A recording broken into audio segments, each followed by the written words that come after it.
Menang dibilang hoki, kalah salah pelatih. Kata itulah yang kita sematkan untuk timnas Indonesia, yang mana jika timnas Indonesia menang dan melakukan suatu prestasi, maka banyak sekali komentator di luar sana yang akan menilai bahwasanya kemenangan timnas Indonesia itu tidak lain dan tidak bukan karena sebuah keberuntungan atau sering kita bilang hoki.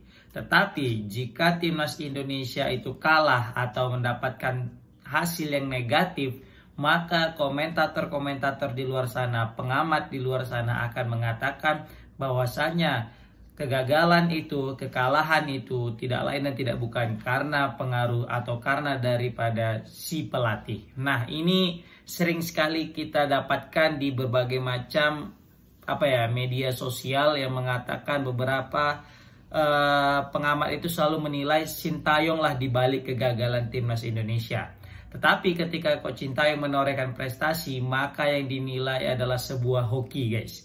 Jadi prestasi itu ya tidak lain dan tidak bukan karena keberuntungan aja, tidak ada taktik dan sebagainya. Nah, ini kan sangat miris jika ada pengamat-pengamat kita ya, komentator-komentator bola kita yang mengatakan kemenangan Coach Sintayong itu sebuah keberuntungan. Apalagi di tahun 2024 ini bisa kita bilang sebagai tahun yang sangat sulit untuk dilupakan bagi pecinta timnas Indonesia, baik itu dari bulan Januari hingga Desember ini. Ya, pahit manis semuanya bergabunglah dalam 2024 ini.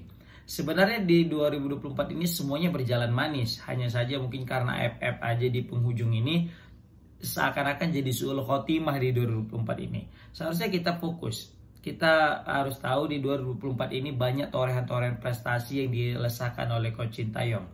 Tetapi itu semua buyar hanya gara-gara AFF yang tidak seberapa ini, guys. Bahkan nama Coach Sintayong dijadikan topik untuk pembahasan di salah satu stasiun TV, kan itu sudah agak aneh gitu. Padahal yang layak dibahas itu adalah timnasnya, bukan Sintayongnya. Tapi nggak apa-apa. Yang paling kesel kita itu dengar judul berita kayak gini. Bukan judul berita sih, tapi sering sekali kita dengarkan di sosial media itu kayak gini, guys. Timnas kalah, maka STY yang akan jadi sasaran untuk disalahkan. Tetapi jika timnas menang, maka pemain yang dipuji, ya kan, STY dilupakan. Bahkan yang lebih sering kita dengar itu ada lagi ini narasinya ya. Ini kita bicara si Pundit dulu. Si Pundit dulu mendukung, sekarang menikung. Nah, kita ini tahulah mengarah ke siapa. Yang mana dulu mendukung Coach Sintayong, semakin hari kok beda gitu ya kan. Kita tahulah dulu beliau ini sosok yang paling kita agungkan, apalagi kalau udah berbicara timnas dan berbicara tentang Coach Sintayong, yang mana kita sependapat dan satu pandangan tentang Coach Sintayong ini, tentang terpaan-terpaan yang mengkritik dia. Nah, tapi lambat laun akhir-akhir ini malah sebaliknya, beliaulah yang paling jadi garda terdepan untuk mengkritik Coach Sintayong. Ini kan jadi tanda tanya tersendiri, ada apa dengan beliau? Kenapa beliau ini sekarang sudah berpindah haluan? Kalau misalnya kalau salah satu yang aku prediksi kenapa beliau pindah haluan, ya gara-gara pola permainan pastinya. Kalau kata beliau kan di beberapa podcast yang nggak ada pattern gitu kan, nggak ada pola permainan gimana? Oke, kalah kata beliau juga sepakat kalau memang kalah, ya udah.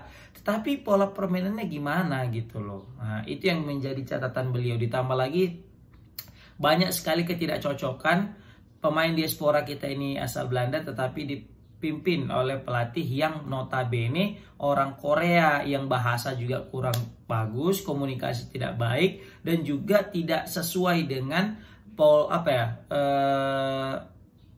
model main mereka. Kita tahu Belanda dari kecil diajarkan untuk total football. Sedangkan Coach Sintayong ini lebih fokus dalam permainan defensif atau bertahan. Nah, ini yang mungkin jadi catatan daripada beliau ini kenapa sekarang ini berubah untuk mengkritisi Sintayong.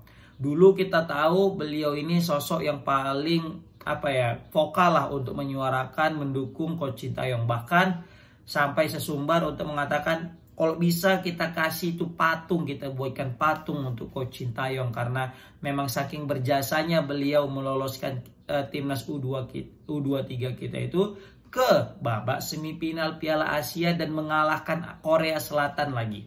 Nah, itulah sampai sarkasnya beliau bilang kepada PSSI, ini pelatih udah hebat banget nih, kok bisa dikasih patung, kan? Nah, ini kan sangat bisa kita bilangnya, sangat mengejutkan. Dari yang buat patung tiba-tiba diganti nanti ketika di Piala Dunia. Nah, bahkan dulu banyak juga bukan dulu ya, maksudnya tadi banyak kita baca di sosial media sekarang itu membandingkan perkataan beliau dulu dengan sekarang. Dulu ketika di podcastnya adalah di beberapa podcast itu dia mengatakan, aku nggak expect banyak ketika sama timnas Indonesia. Yang penting timnas Indonesia bisa lolos aja ke Piala Dunia, itu beyond my expectation, beyond my imagination, di luar daripada imajinasi loh, bukan ekspektasi lagi gitu kan. Berarti kan saking senangnya dengan euforia kalau misalnya timnas lolos Piala Dunia. Tetapi akhir-akhir ini kok malah berbelot, malah di dalam suatu podcast ketika ditanya apakah Coach Sintayong jadi pelatih yang tepat untuk Piala Dunia, dia bilang tidak. Kalau misalnya pun Indonesia mau lolos, mau perform di Piala Dunia, ketika sudah Piala Dunia harus mengganti Coach Sintayong dan mengganti dengan pelatih yang lain seperti itu. Bahkan beliau juga akan bilang pelatih Borneo lah yang layak, yang mungkin bisa cocok lah untuk dengan pola permainan timnas Indonesia yang dipenuhi dengan pemain Belanda. Ya karena bahasa udah cocok, dan juga beliau memang jarang nonton Liga 1, tetapi beliau beberapa kali nonton Borneo katanya, dan dia nilai permainan Borneo itu juga apik ya kan, atau asik lah untuk ditonton.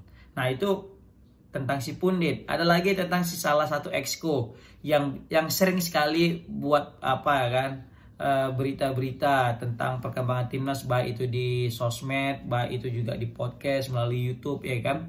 Baru juga beliau sering sekali, ya ini yang kita dapatkan di sosial media ya tentang beliau ini.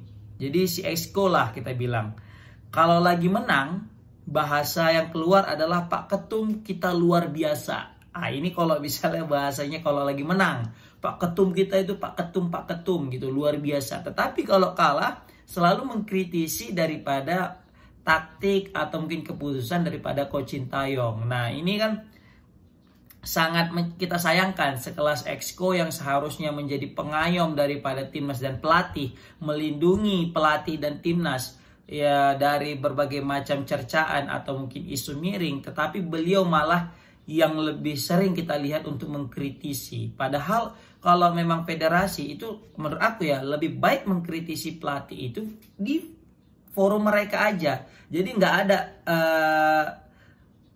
berita itu keluar gitu. Jadi kita untuk menjaga keseimbangan atau mungkin ketentraman di dalam tubuh PSSI, pelatih dan timnas menurut aku. Tetapi kalau misalnya sering digembor-gemborkan orang PSSI itu sendiri yang selalu berbicara tentang kekurangan Sintayong, aku jadi bingung ini kenapa gitu ya kan.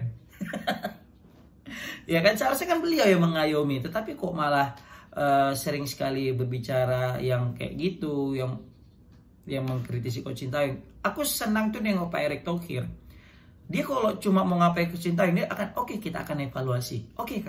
Kita evaluasi. Itu jarang tuh beliau memberikan statement-statement yang memecah belah atau statement-statement yang menyudutkan pelatih. Karena beliau tahu betul kalau menyudutkan pelatih di depan sosmed nanti akan digoreng dan itu tidak akan menyelesaikan masalah, justru akan memperkeruh. Dan maka dari itulah beliau kalau mau evaluasi ya dipanggil gitu. Makanya kalau misalnya beliau juga kesal dengan pelatih, dia akan bilang di media apa? Kita akan evaluasi seperti itu. Nah, itulah yang mungkin aku menjadi tanda tanya selama ini. Kenapa si Pundit bisa berubah dan kenapa Pak Esko malah seperti itu gitu kan? Bahkan Pak Erick Thohir juga dengan kegagalan AFF ini, beliau juga udah bilang ya kita kan udah prediksi hal yang seperti ini. Nah, aku ini selalu dengan Pak Erick Thohir.